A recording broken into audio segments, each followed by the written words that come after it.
Hello, everybody. It's time to do a little bit of having a look at La Liga and the Premier League from Liverpool, where it's been a very emotional week, as everybody knows. Now, the first game to look at is Sevilla Real Madrid, and I'm looking at that one because Mitchell, the coach of Sevilla, has got yet another test to actually show that he has got enough ability to beat a team like Real Madrid with ambitious club like Sevilla. Mitchell, of course, former Real Madrid player, knows Real Madrid very well, and he thinks he's got the hope at some point of actually making it as a Real Madrid manager. Well, it's a time to prove it. In what it could be actually his last chance. So expect lots of tension from the bench from himself. I'm saying last chance because, of course, he was at Getafe, and that wasn't, even though he saved the team in the last few games of the season, he needed something else, something from a bigger club for Mitchell to actually be considered a Real Madrid potential manager. At Sevilla, last season he was so-so. He came halfway through the season, but this one he convinced Sevilla to actually stay at the club and give him a chance to have a full season under his command. Sevilla spoke to Caparrós, but decided to keep on with Michel, and now is the time, as I'm saying, to prove that it was a good decision. Now, the problem with Sevilla is that they have to face a new reality. They're not the Sevilla of a top four Sevilla anymore. They don't have the money. In fact, they were selling players, including Negredo, right at the end of the transfer window. They made up that there was an English club that paid or wanted to pay 20 million euros for Negredo, but that was never true. At some point, a year and a half ago, Spurs tried it, and a year ago as well, but it didn't happen. He could be for sale, but anyway, in the meantime, Negredo and Navas are the two key men for Mitchell. The problem with Sevilla is that they are very irregular. When they have the ball, they just don't impress enough. They just don't dominate enough, keep it for long enough. And Real Madrid, in the meantime, despite the fact of the Ronaldo situation, which we'll touch on briefly, basically is the Real Madrid that can hurt Sevilla so much so that in the last two games, I think it's been a 6-2 result in both games. Anyway, Sevilla has been destroyed by Real Madrid.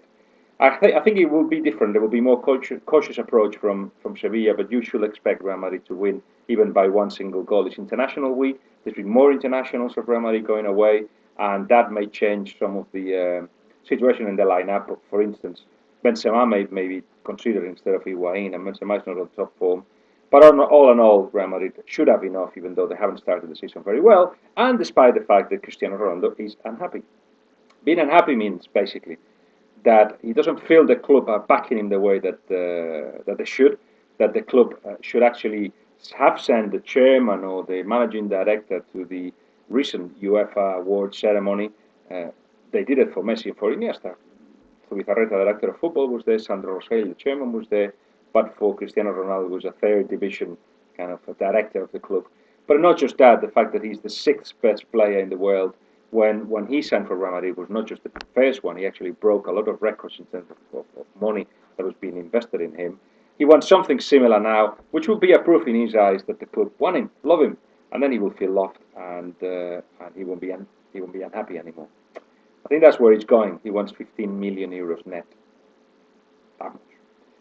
Anyway, victory for Real Madrid, I would suspect. And in the Premier League, let's have a look at Sunderland Liverpool, because of course the week this week has been so hard to focus in football, not just because it was an international week, but because it was other things in the mind of people. And I think that may play a part in a way. There's going to be some kind of motivation, extra motivation, if you like, from the Liverpool players.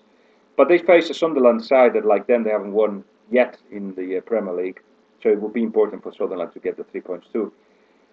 Liverpool is very clear that they should have had a strike in place. Everybody knows the story. But, and this will happen with the next club we're going to touch on as well, Spurs. They're trying to change things. They're trying to impose a style. I was in the training ground at Liverpool this week.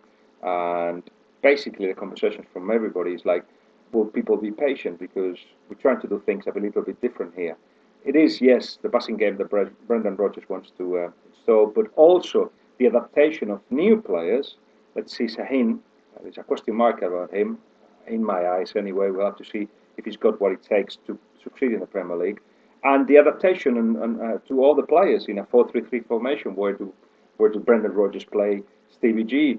why is Borini, or why can he adapt to that? Luis Suarez up front on his own, uh, and Downing, will he be a fullback or will he play up front? Sterling, will he play as well? Those kind of things have to be decided on the form of players, and we haven't seen enough of the players yet. So be patient. Brendan Rodgers should be given time, of course, and it's interesting though that it seems like from certain parts of the media anyway that he is given time compared to Spurs and BS Sports. But again, we'll touch on it in a bit. And Sunderland Liverpool looks the kind of game that neither of them want to lose. So perhaps a draw would be the solution here. Or it looks like again teams that concede goals, so perhaps a 1-1 or 2-2 will be seen as a good result by both sets of fans. We will see, but that's good where it could go. And in terms of the next one, I've chosen Spurs because they play in Reading, and Brian McDermott is one of my favourite people in football. He's you see him on tracking suit and you think he's a good first time coach, but he's a more than that. He's a manager. He's a thinker of the game, and he loves tactics, but he knows what he has to do with the team he's got in his hands. And I think it's great what the club are doing, what he is doing, and I wish them the best at this season.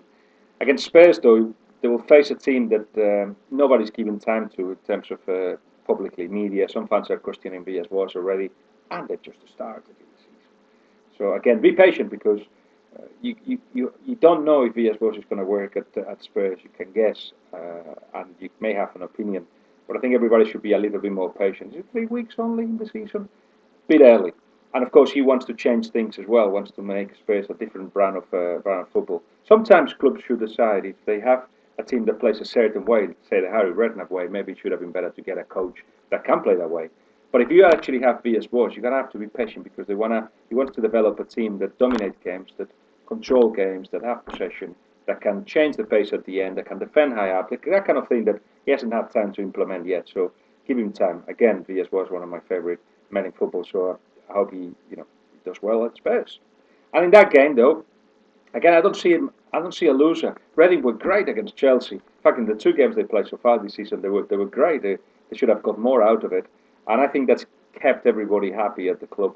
And I think that at Spurs they could give them a really tough time. But Spurs have got goal scorers.